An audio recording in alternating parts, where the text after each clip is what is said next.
집에서 홈트레이닝을 해야지 이러고 딱 켜서 티파니 허리 운동 아시죠? 집이 너무 좁아서 허리를 이렇게 할 수가 없는 거예요. 그래서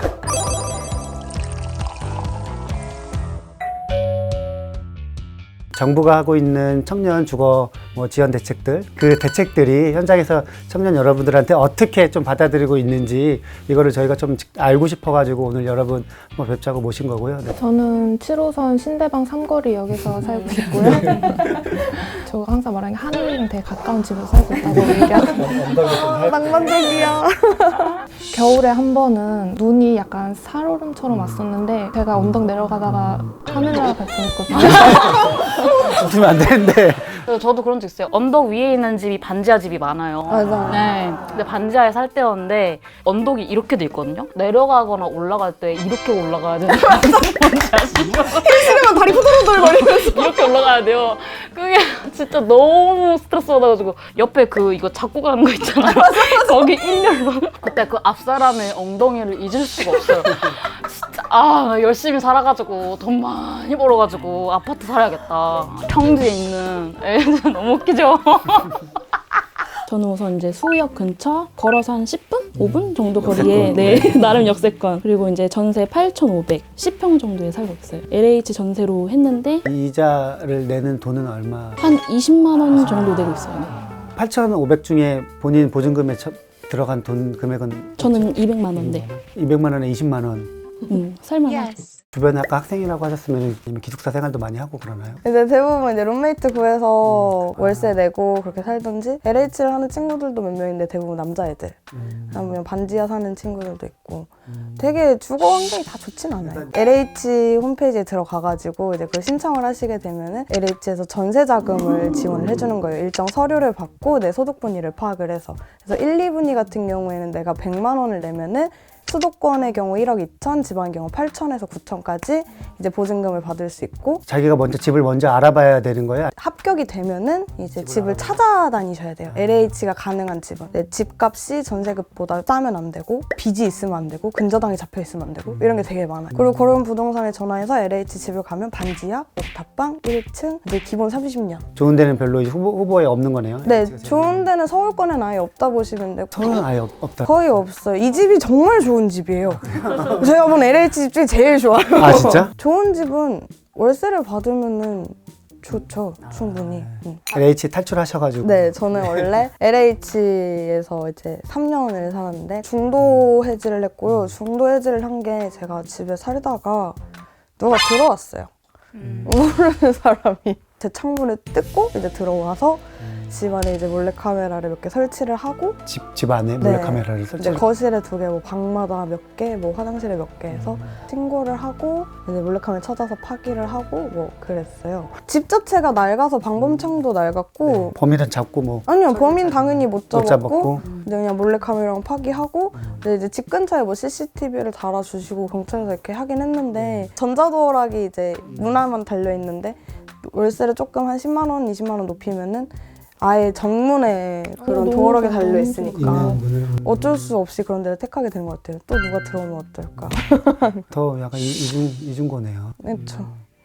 저는 이전에 뭐 고시원도 살아봤고 했는데 보증금이 없어서 제일 빡치는 게 특히 더울 때나 추울 때 헬스장에 가고 싶잖아요. 근데 헬스장에 갈 돈이 없는 거예요. 그래가지고 집에서 홈트레이닝을 해야지 이러고 딱 켜서 티파니 허리 운동 아시죠? 집이 너무 좁아서 허리를 이렇게 할 수가 없는 거예요. 그래서 그때 너무 슬퍼가지고 울었거든요. 내가 적어도 허리는 움직일 수 있는데 가고 싶다. 내가 집에서 살이 쪄도 헬스장 가지 않고 홈트레이닝을 할 수 있는 그런 집에 가고 싶다 해가지고 지금 집에 옮겼거든요. 근데 100에 40인데 저 한 여기랑 좀 비슷한 것 같아요, 넓이가. 그래서 홈트레이닝 마음껏 할 수 있거든요. 그게 제일 너무 좋아요. 이게 주거지가 아니고 근린 생활실이라고 사무실인데 쪼개가지고 원룸으로 만든 거예요. 저한테 속여서 소개를 해주는 바람에 제가 복비를 좀 더 많이 냈거든요. 한 10몇만 원 정도? 근데 10몇만 원이 솔직히 땅 파서 나온 돈도 아니고 프리랜서 같은 저 같은 사람한테 진짜 큰 돈이거든요. 그게 정말 내가 맘먹고 카페나 이런 데를 뒤져가지고 이렇게 하는구나를 공부하지 않는 이상 임대 있고 뭐 청약 있고 이러는데 그 말을 생전 태어나 처음 들어보는 20살이니까. 맞아. 그거를 뭐 학교에서 딱 무슨 과목이 없으니까 네. 뭐 필요할 것 같아요. 그 정부 청년 뭐 주거 지원 대책 뭐 이런 사업 중에 가장 크게 좀 뭐가 고쳤으면 좋겠다 이런 게 혹시 있어요? 역세권도. 물론 역세권 없는 것보다 낫지만 없는 것보단 낫죠. 없는 것보단 나은데 월세를 낮춘다는 그거에 너무 집착을 하다 보니까 사람들이 왜 전세를 못 살고 월세를 사는지에 대한 이해도가 아예 없는 거예요. 그거는. 나는 보증금이 없어서 비싼 돈을 내고 월세를 사는 건데, 그러니까 내가 목돈이 없으니까 100만 원을 내고 그냥 다달이 50만 원을 내야지 하고 사는 건데, 약간 정부에서는 월세가 낮으면 되겠다. 그러면 니네 3천만 원만 내. 이런 느낌이라서 3천만 원이 있으면 여기 안 간다고. 역 앞에 집이 있으면 돼. 그러면은 최대한 많은 집을 지어야겠지? 그러면은 당연히 좁아질 수밖에 없는 거잖아요. 그래서 강변 기준으로 역세권 주택이 7평이에요. 근데 베란다가 하필 껴있어가지고 실평수 5평이거든요. 그게 청년들이 들어갈 수 있는 거고, 5평짜리면은 이렇게 생긴 방인데 거기를 갈 바에는 그냥 보증금 500짜리에 34짜리를 가지. 현실에 좀 너무 안 맞는 거죠. 전혀 안 맞아요. 내가 따로 대출을 받아야 돼요. 거길 들어가려면. 그럼 또 대출이 더 나고 하면 결국에는 똑같아. 안 나는 들어가는 게 낫지. 5평짜리를 그냥 30만 원에 들어가 사는 거랑 별반 다를 게 없는 거예요. 대출도 뭐 부모님이 신용 불량자다 두 분 다? 그러면 저까지 같이 낮아지거든요. 맞아요. 근데 7등급부터는 안 빌려줘요. 안 돼요. 카카오 대출도 안 돼요. 그래서 돈이 없으면 나가야 돼 그냥. 너무 이제 몰라요. 그러니까 기본 청년들이 처음에 취업을 하면 5등급이 시작이에요. 신용등급이. 내가 대출이 잘 나오니까 쟤네도 대출 받아서 가겠지. 이거랑 뭐 다를 바가 없는 거죠. 6월 달에 우리 그 문재인 대통령이 청년들 너무 좀 어렵다. 그들의 문제를 실제 한번 우리가 좀 해결해 보자. 이렇게 해가지고 제가 있는 청년정책관이 이제 올해 처음으로 신설이 됐거든요.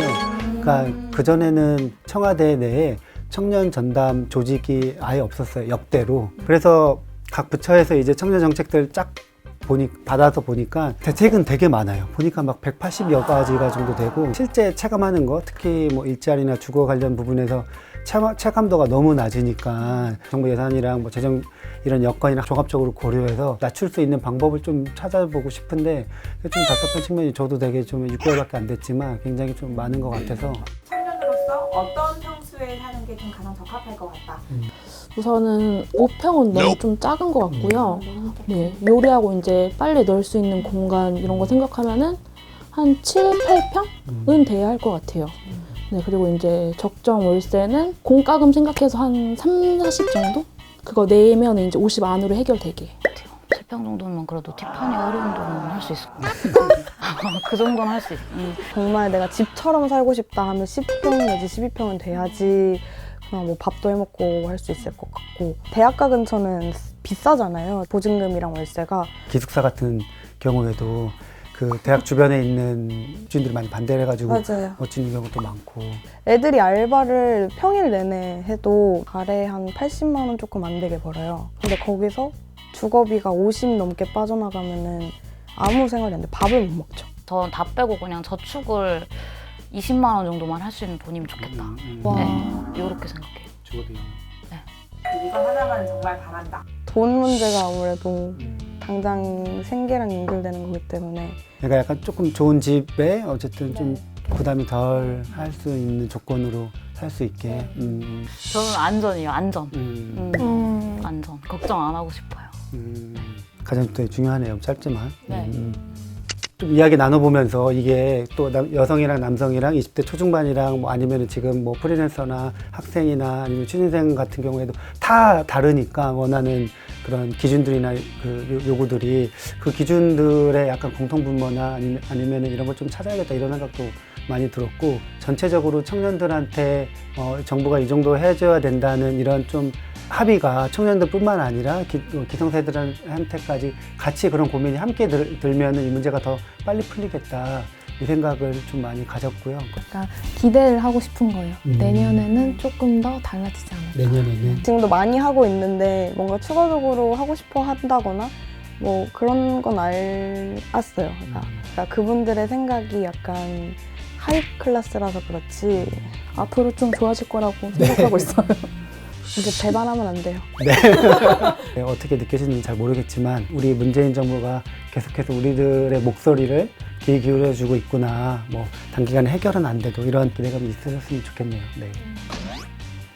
열심히 하겠습니다. 네.